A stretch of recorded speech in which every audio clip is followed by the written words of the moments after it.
Hi, I'm Emily, a determined single mom. Before I get into my story, don't forget to like and subscribe for more real-life tales. I always imagined my pregnancy surrounded by a loving family, but life had different plans. It was during my 7th month, typically a time when most expectant moms are nesting and finalizing baby preparations, that my world began to fall apart. Emily, we need to talk about rent, my father said one evening, completely catching me off guard. Rent? I asked, confused and a bit scared. I thought I was staying here rent-free, especially with the baby on the way. My mother's voice was cold and firm. We've reconsidered. It's only fair that you contribute financially if you're going to stay here. But I can't afford rent right now, I pleaded, my hands trembling as they rested on my swollen belly. I'm about to go on maternity leave, and you know Alex's dad isn't in the picture. We can't just support you and a baby, my father said, his voice devoid of the warmth I once knew. You need to be responsible, Emily. Tears welled up in my eyes. Please, I promise I'll pay you back once I start working again. Can't we work something out? Their faces were unmoved. If you can't pay, you'll need to find somewhere else to live, my mother said firmly. Heartbroken and with no other choice, I packed my things. The next few days were a blur of tears and desperation until Sarah, a friend from college, reached out. You can stay with me as long as you need, Emily. Don't worry about rent, just focus on getting ready for the baby. Her kindness was a beacon in my darkest time. Moving in with Sarah felt like a breath of fresh air. Her small apartment became a sanctuary, a place filled with hope and laughter, so different from the coldness of my parents' home. We spent our evenings chatting about baby names and decorating a corner of her living room with baby Alex's things. How could they just throw you out like that? It's unbelievable, Sarah often said, struggling to mask her frustration. I don't know, Sarah, I would reply, trying to stay strong. It hurts, but right now, all I can focus on is Alex and making sure he has a peaceful entrance into the world. As the countdown to Alex's arrival began, I found comfort in the little nest Sarah and I had created for him. It wasn't the support-filled pregnancy I had envisioned, but it was wrapped in genuine care and love. Something I hoped to give my son in abundance was love. The day Alex was born was the happiest of my life. As I held him for the first time, feeling his tiny fingers curl around mine, I knew I would do anything to protect him. The hardships of the past few months seemed to melt away, replaced by a fierce love and determination. Just a few weeks into motherhood, while I was still adjusting to sleepless nights and the constant demands of a newborn, my parents reached out. It was unexpected and honestly unwelcome. Emily, we want to meet Alex. My mother's voice came through the phone, as if nothing had happened. We're his grandparents, after all. Why now? I asked, my voice tight with a mix of anger and anxiety. You kicked me out when I needed you most. We were just trying to teach you responsibility, my mother replied, her tone suggesting this was supposed to be obvious. We always had Alex's best interests at heart. Best interests? You left your pregnant daughter homeless. I don't trust your intentions now, I snapped back, cradling Alex a little closer. The conversation ended abruptly with my mother's parting words. We'll see, he's our grandson. As news of their sudden interest in Alex spread through the family, reactions were mixed. My Uncle John called one afternoon, his voice filled with concern. Emily, your parents are really upset. Maybe you should let them see Alex. It might mend things a bit. I can't just forget what they did. Uncle John, how can I trust them with Alex when they showed no mercy to us? I argued. Family is supposed to forgive, he countered, echoing the sentiment of several relatives. Amidst the family pressure, Sarah remained my steadfast supporter. You don't owe them anything, Emily. They should earn your trust first, she would remind me during our late-night talks after Alex had finally settled down. Their continued attempts to be part of Alex's life only deepened my resolve to protect him from their instability. One Saturday, they showed up unannounced at Sarah's apartment, causing an uncomfortable confrontation. We have every right to see him, my father exclaimed, standing at the door with frustration evident in his stance. You gave up those rights when you threw us out. Alex needs stability, love, and protection. All things you didn't provide when I needed them, I responded, holding the door firm while Alex napped quietly in the other room. As they left, their expressions mixed with anger and disbelief, I felt a twinge of guilt but knew I had made the right decision. Motherhood had taught me that protecting Alex was my top priority, no matter the emotional cost. In the weeks that followed, the family rift only deepened. Some relatives whispered about my ungrateful attitude, while others quietly commended my courage. Through it all, I focused on Alex, his smiles and needs providing the strength I needed to face each day. Despite the turmoil, I never regretted my decision. As I watched Alex grow, each milestone was a reminder of the life we were building together, just the two of us, a small but unbreakable family forged in the fires of adversity. Months after Alex was born, while rocking him to sleep one quiet night, I couldn't shake the feeling of injustice that gnawed at me. My parents' newfound desire to be doting grandparents after their harsh rejection was too much to bear. Silently, I felt a need to share our story, perhaps to warn others or find solidarity in shared experiences of familial betrayal.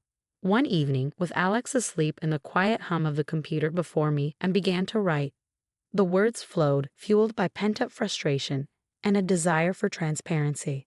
I detailed everything, from the joy of discovering I was pregnant to the shocking moment my parents demanded rent and eventually kicked me out, and their sudden change of heart once Alex was born. I hit post on the blog, sharing it not only on my personal social media pages, but also tagging my parents' workplaces, where they had built reputations as kind and understanding individuals. It felt like a necessary addition, a way to show the contrast between their public personas and private actions. The reaction was immediate and explosive. Shares, likes, and comments piled up as strangers and acquaintances alike expressed their shock, support, and sometimes their own stories of similar betrayals. "You did the right thing, Emily. People need to see this side of them," read one comment, echoing the sentiment of many. However, not all feedback was supportive. Tagging my parents' workplaces brought a tidal wave of controversy. "You shouldn't have brought their jobs into this. That's too far," a family friend messaged me privately, a sentiment shared by others who felt I had crossed a line. The family drama intensified when my Aunt Laura called, her voice trembling with emotion. "You've embarrassed them in front of their colleagues. Was that really necessary? They're upset and considering legal steps against you." "I'm sorry for the tagging. That might have been a step too far," I replied. "But I'm not sorry for sharing my story. They needed to be held accountable." I replied, my voice firm yet weary from the emotional toll. Days later, amidst growing public scrutiny and conversations about the conditions of familial love, I edited the post to remove the tags to their workplaces, adding an apology for that specific action. However, I left the rest of the content untouched. My truth was not up for negotiation. As the post continued to circulate, it sparked discussions on various platforms about the expectations and obligations of family. Many rallied to my defense, echoing the sentiment that families should support, not condition their love on financial contributions. Through it all, I stood firm. The decision to go public was not made lightly, but it was made with the conviction that transparency and integrity mattered more than maintaining appearances. The controversy did lead to some relatives distancing themselves, but it also brought unexpected support from others who admired my courage. One afternoon, as I watched Alex play, his innocent laughter was a balm to my troubled heart. No matter the fallout, I knew my first duty was to him, to ensure he grew up in an environment where love was given freely, not conditionally. My resolve hardened, ready to face whatever consequences the future held, fortified by the belief that truth, however difficult, was always worth standing for. As the echoes of the social media storm began to fade, I redirected my energies toward the tangible elements of our new life. The chaos had taken its toll, and now more than ever, Alex and I needed stability and peace. I immersed myself in the world of freelance work, tapping into skills I had previously set aside. I hadn't used these skills in years, but the flexibility of freelance work was perfect for a single mother like me. It allowed me to balance caring for Alex while rebuilding our financial foundation. "Emily, I've got a project that might be right up your alley," said Mark, a former colleague who reached out after hearing about my situation. "It's remote and the pay is good. You should give it a shot." Grateful for the opportunity, I dove into the work with enthusiasm. Each completed assignment was more than just a task. It was a brick laid in the foundation of our new life. Slowly, the fruits of my labor began to show, and within months, I had saved enough to consider moving into a place we could finally call our own. Finding the right apartment was a journey in itself. Alex, ever curious, tagged along to viewings, his delighted giggles echoing through empty rooms that promised new beginnings. When we finally found the one, a small sunlit two-bedroom on the outskirts of town, I knew we had found our new home. "Look, Alex, this will be your room," I said, watching his eyes light up as we explored his new space. I could already picture where we put his little bed and the shelves for his growing collection of books. The day we moved in was a whirlwind of activity, with Sarah and a few other close friends lending their hands and hearts. "You've come so far, Emily," Sarah said as she unpacked a box of kitchenware. "I'm so proud of you." Their support was a reminder of the good in the world and of the kind of unconditional love my parents had withheld, but that Alex would never lack.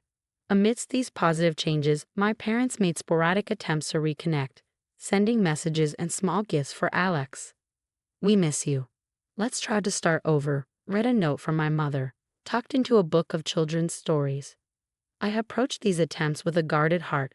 Healing from their betrayal was not linear, and while I appreciated their efforts, I knew some wounds ran too deep for quick fixes. My responses were polite but firm, prioritizing our well-being and a stable, loving environment I was determined to nurture. "Mom, thanks for the book. We're doing well.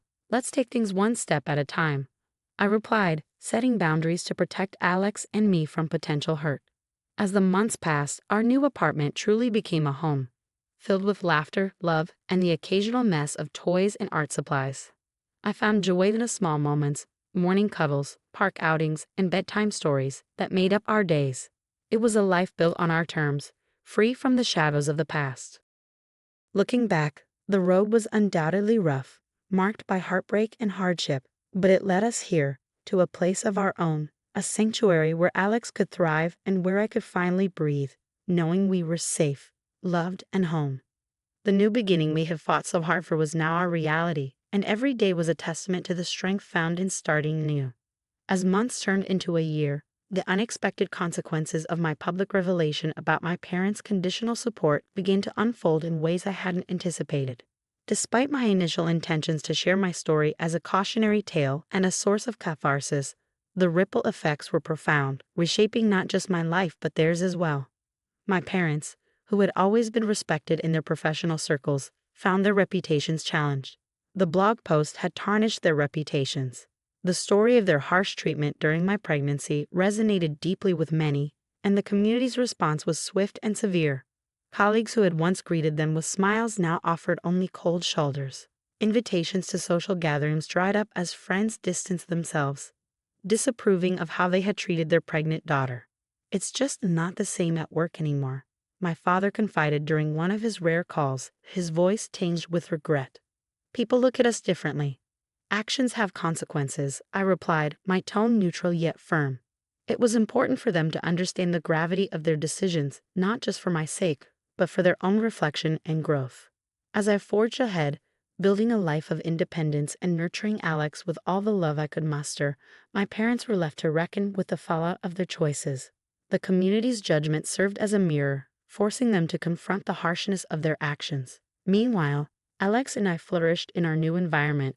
Each day brought new joys and challenges, but the freedom to make our own choices and the absence of conditional love allowed us to thrive. My freelance career grew as I secured more clients, drawn in by my dedication and the quality of my work. Our little apartment felt like a castle, filled with laughter, love, and the endless potential of the days ahead. In quiet moments, I often reflected on the journey. The pain my parents had caused was still a tender wound, yet it had compelled me to grow in ways I never imagined. I had become not just a survivor, but a thriver, someone who could stand on her own and provide a nurturing home for her child. "Mom, look at me," Alex would shout as he zoomed around our living room, a makeshift cape tied around his neck. His joy was my greatest reward, a balm to the wounds of the past. As for my parents, their journey was their own to navigate. The community's backlash was a form of natural justice, a consequence of their actions that no court could have imposed. They reached out occasionally, their voices softer, tinged with the understanding of what they had lost.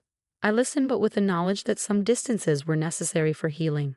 In the end, fate had handed down its verdict. As I watched Alex grow each day, a testament to our resilience and love, I knew the future was bright, filled with the promise of unconditional love and new beginnings. Our past, with its shadows and pain, was behind us, serving not as a chain but as a lesson on the power of standing firm in one's truth and the redemptive strength of moving forward. The story of Emily's resilience has come to a close. How would you have handled the situation if you were in Emily's shoes? Share your thoughts, and don't forget to like and subscribe for more real life tales.